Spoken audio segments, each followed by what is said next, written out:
Assalamualaikum warahmatullahi wabarakatuh. Salam sejahtera untuk kita semua. Yang terhormat Bapak Asari Wicaksono selaku dosen pengampu mata kuliah Akustik Kelautan.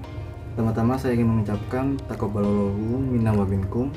Minal aidin wal faizin, mohon maaf lahir dan batin.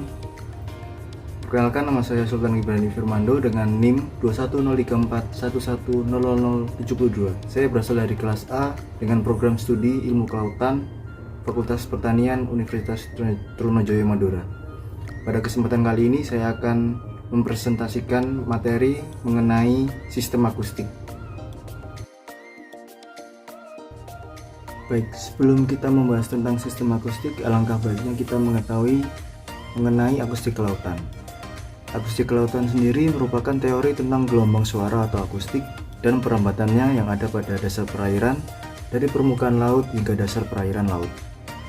Objek akustik kelautan merupakan proses pembentukan gelombang suara dan sifat-sifat perambatannya, serta proses-proses selanjutnya hanya dibatasi pada medium air laut, bukan air secara keseluruhan seperti halnya pada akustik bawah air.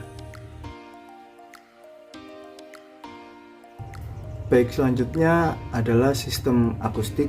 Sistem akustik dibagi menjadi dua, yakni akustik pasif dan akustik aktif.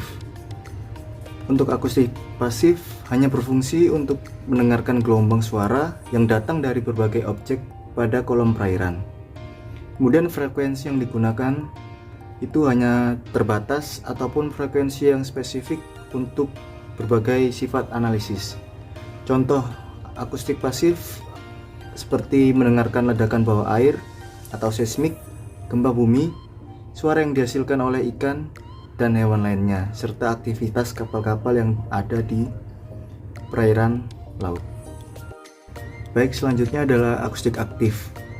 Akustik aktif lebih cenderung mengukur jarak dari objek yang didekati dan ukuran yang relatif. Akustik aktif ini memakai prinsip dasar sonar atau sound navigation and ranging untuk pengukurannya pada bawah air.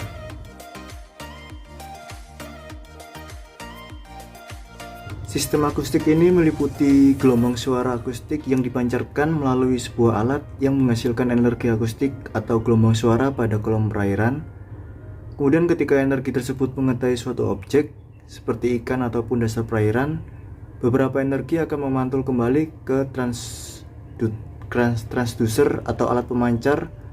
Kemudian nilai hamburan balik yang diterima oleh alat dan kemudian akan dikirimkan ke perangkat output seperti grafik perekam video atau layar dan digital echo processor. Pada output itu tersebut dapat berupa 3 dimensi dan 2 dimensi. Dengan menentukan selang waktu antara pulsa yang dipancarkan dan yang diterima, transducer dapat memperkirakan jarak dan orientasi dari suatu objek yang dideteksi. Sistem akustik pada umumnya memiliki kecepatan yang cukup tinggi atau dapat disebut dengan grid speed.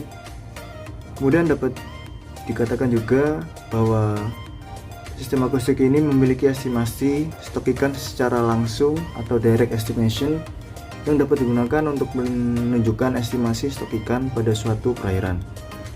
Kemudian dapat memungkinkan memperoleh dan memproses data secara real time, baik dalam bentuk 2 dimensi dan 3 dimensi. Sistem akustik ini memiliki akurasi dan ketepatan yang tinggi.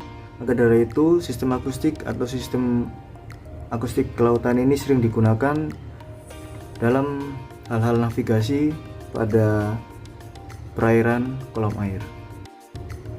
Sistem akustik ini tentunya tidak berbahaya dan tidak merusak lingkungan dan dapat digunakan jika dengan metode lain tidak dapat atau tidak mungkin dilakukan dengan metode lain.